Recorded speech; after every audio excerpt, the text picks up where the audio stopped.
Azt kérem tőled, hogy nézz vissza. Igazán nézz vissza. Gondold át az életed történetét, és ne csak a nagy pillanatokat. Talán felfedezed, hogy a válságod gyökerében egy minta rejlik. Egy állapot, amely annyira nehezen észrevehető, annyira rejtett, annyira állandó volt, hogy így láthatatlanná vált. Téged nem arra neveltek, hogy egy teljes ember légy, arra neveltek, hogy visszatükrözz. Azt tanították neked, hogy egy tükör legyél, és tükörnek lenni azt jelenti, hogy az értékedet nem az határozza meg, hogy ki vagy, hanem az, hogy mennyire jól tükrözöd vissza, amit mások látni akarnak. Már kisgyermekkorodtól kezdve megtanultad, hogyan vedd át mások hangulatát, érzéseit. Megtanultál alkalmazkodni. Megtanultad visszatükrözni másoknak azt, amit elvártak. Mosolyt, megerősítést, elfogadást, egyetértést, könnyedséget. Mesterévé váltál annak, hogyan lehet eltűnni, anélkül, hogy fizikailag is eltűnnél. A tested ott maradt, a szád mosolygott, a kezeid segítettek, de a lelked félreállt, helyet adott, engedte, hogy mások szükségletei, mások érzései, mások személyisége kerüljenek a középpontba. Mert pontosan ez a dolga a tükörnek, és minél ügyesebben csináltad, annál több dicséretet kaptál. Azt mondták, jó vagy, illedelmes vagy, segítőkész vagy. Milyen szépen viselkedsz. Egyre többen támaszkodtak rád, fügtek tőled, zúdították rád a saját történeteiket. Nem azért, mert ismertek téged, vagy mert meg szerettek volna ismerni, hanem mert tudták, hogy vissza fogod tükrözni azt, amire nekik szükségük volt. Amikor valaki nyugalomra vágyott, te elnémítottad a saját káoszodat. Amikor valaki megerősítésre szorult, te eltemetted a kételjeidet. Amikor valaki csodálatot akart, te elrejtetted a saját ragyogásodat. Amikor valaki hatalmasnak akarta érezni magát, te összehúztad magad. Olyan jól megtanultad visszatükrözni mások fényét, hogy közben elfelejtetted, neked is van sajátod. Mert amikor egy gyereket azért dicsérnek, hogy eltűnjön, akkor azt hiszi gyerekként és majd felnőttként is, hogy a létezése, a jelenléte terhet jelent. Hogy az, ha vannak érzései, szükségletei, véleménye, az már túl sok, túl bonyolult, túl zavaró. Ezért te polírozott maradsz, sima, visszatükröző. Mosolyogsz, miközben belül összetörsz, bólogatsz, még akkor is, ha belül tiltakozol. Azt mondod, jól vagyok, pedig már alig bírod tovább. És közben te leszel a biztonságos tér mindenki más számára, miközben neked sosem volt ilyen helyed. Van valami, amit senki nem mond el erről a tükörlétről. Magányos. Fájóan, kimerítően magányos. Mert amikor tükör vagy, az emberek nem téged látnak, hanem a saját tükröződésüket. Azt látják, amit látni akarnak, saját magukat. Ezért van az, hogy még akkor is láthatatlannak érzed magad, amikor emberek vesznek körül. Nem azért, mert nem vagy szerethető, hanem mert soha senki nem tanított meg arra, hogyan legyél valóban látható. Csak arra tanítottak, hogy hasznos legyél, arra, hogy kényelmes legyél, hogy kedves legyél, csak ne önmagad legyél. Senki nem húzott félre, hogy azt mondja, hé, lehetsz több is annál, mint amit mások elvárnak tőled. Jogod van többnek lenni annál, amit mások elvárnak tőled. Jogod van többnek lenni annál, mint amit mások elvárnak tőled. Ezért hát csak tükröztél tovább, alkalmazkodtál, formálódtál, finom hangoltad a hangod, a véleményed, a jelenléted, az szerint, hogy épp ki állt veled szemben, és milyen volt a hangulata. És talán elkezdted észrevenni, amikor nem értettél egyet, elhúzódtak, amikor határt húztál, megsértődtek, amikor kimutattad, mit érzel, túlérzékenynek neveztek, amikor kértél valamit, önzőnek mondtak. Te pedig értetted az üzenetet. Újra elhalványultál, lehalkítottad magad, kisebb lettél. Visszaléptél a tükör szerepébe, mert legalább akkor szerettek, vagyis úgy csináltak, mintha szerettek volna. Visszaléptél a tükör szerepébe, mert akkor legalább elfogadtak, legalább ismerős volt, még ha nem is volt jó. De álljunk meg itt egy pillanatra, mert ez nem a hibáztatásról szól, ez a felismerésről szól. Arról, hogy végre megérted, a tükör, akivé neveltek, nem a valódi éned. Az egy állarc, egy módszer, egy túlélési stratégia.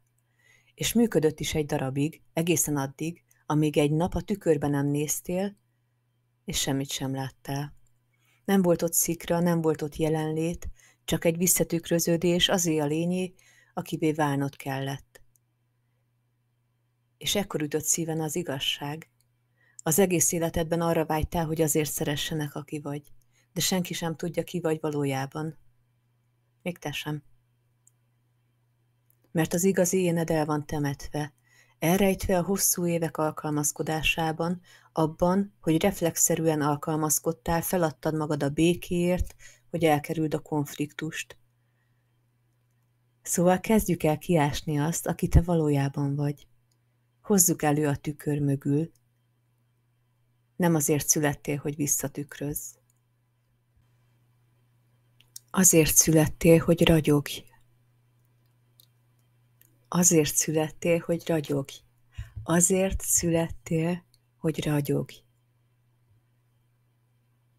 Azért, hogy helyet foglalj ebben a világban, hogy legyenek igényeid, hogy kifejezd magad, hogy megzavarj, hogy megkérdőjelezz, hogy inspirálj. Nem azért vagy itt, hogy egyetérts, azért vagy itt, hogy élj. Ez pedig azt jelenti, hogy kilépsz a tükörből, hogy megtanulsz csalódást okozni, megtanulsz nemet mondani, megtanulsz együtt élni azzal, hogy van, hogy félreértenek. Ez azt jelenti, hogy az igazságot választod, nem a megfelelést.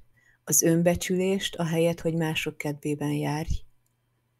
Az önazonosságot mások elismerése helyett. És azt is jelenti, hogy végre kimondod, az értékedet nem az határozza meg, hogy mennyire érzi magát kényelmesen melletted más. Megismétlem. Az értékedet nem az határozza meg, mennyire érzi magát kényelmesen melletted más. Mert te nem egy kényelmes melegtakaró vagy, te egy emberi lény vagy. Nem vagy érzelmi szemetes, nem egy alakváltó, béketeremtő, tökéletes tükörkép vagy. Te valódi vagy, ember vagy. És embernek lenni azt jelenti, hogy olykor kaotikus vagy, olykor hangos vagy, és összetett vagy. Tele vagy ellentmondásokkal, érzésekkel, szükségletekkel, határokkal, vadálmokkal, szent dühvel és mély gyengétséggel. Embernek lenni azt jelenti, hogy megengeded magadnak, hogy a teljes valódban megismerjenek. Még akkor is, ha ez azzal jár, hogy félreértenek. Azt jelenti, hogy elfogadod, nem mindenki fogja elfogadni a te teljességedet, és te ennek ellenére is vállalod magad. Azt jelenti, hogy akkor is megszólalsz, amikor remeg a hangod, főleg akkor. Azt jelenti, hogy igen mondasz, még ha félelmetes is, és nemet mondasz akkor is, amikor mindenki elvárná, hogy igen mondj. Azt jelenti, hogy visszaveszed az időt, amit azzal töltöttél, hogy hímes tojásokon lépkedtél, elhalványítottad az örömöd, és elhalasztottad a saját gyógyulásod. Azt jelenti, hogy kimondod az igazat másoknak és önmagadnak is. Azt jelenti, hogy hátat fordítasz azoknak a tükröknek, amelyek csak szégyen tükröznek vissza rád. És azt is jelenti, hogy olyan embereket, helyeket és jövőket választasz, amelyek nem csak eltűrik az összetettségedet, hanem ünneplik is azt. Ünneplik az egyediségedet, a hangodat, a különbségedet. Örömmel ünnepelnek téged. És mindezt hol kezded el? Egyszerű, őszintességgel. Őszintességgel arról, hogy ki vagy, amikor senki sem figyel. Őszintességgel arról, hogy te mit akarsz. Nem azt, amit beléd neveltek, hogy akarnod kellene. Őszintességgel arról, hogy miben hiszel, nem amiben ők hisznek. Kezd azzal, hogy felteszed a kérdést. Ki vagyok én, amikor nem játszom szerepet? Kezd azzal, hogy hagyod, hogy a tükör megrepedjen. Hogy hagyod, hogy mások félreértsenek. Hogy elengeded a kényszert, hogy mindig magyarázkodj. Hogy tiszteletben tartod azt a halk belső hangot, amely azt suttogja, többre vágyom. Rendben van az, hogy többre vágysz. Rendben van az, hogy többre vágysz. Kezd azzal, hogy úgy bánsz magaddal, mint akit érdemes igazán megismerni, mert az vagy, érdemes arra, hogy megismerjenek. Értékes vagy. Nem tükörként, hanem emberként. És tudom, ez félelmetes, mert kilépni a tükör mögül azt jelenti, hogy láthatóvá válsz, hogy kockáztatod, hogy elutasítanak, hogy végignézed, ahogy elsétálnak, elhagynak azok, akik csak addig kedveltek, amíg a tükörképük voltál. Kilépni a tükör mögül azt jelenti, hogy el kell gyászolnod azokat a kapcsolatokat, amelyek a csendben maradásodra épültek. De tudod, mit jelent ez még? Szabadságot. Azt jelenti, hogy olyan kapcsolatok születnek, amelyek az igazságra épülnek, nem szerepjátékra. Azt, hogy végre azért szeretnek, aki vagy, nem azért, amennyire jól elrejted magad. Azt, hogy emlékezni kezdesz, hogy milyen érzés élni. Nem polírozottan, nem tökéletesen, hanem valódiként, autentikusan. Szóval nem vagy őrült. Ők a tükröt szerették, nem téged.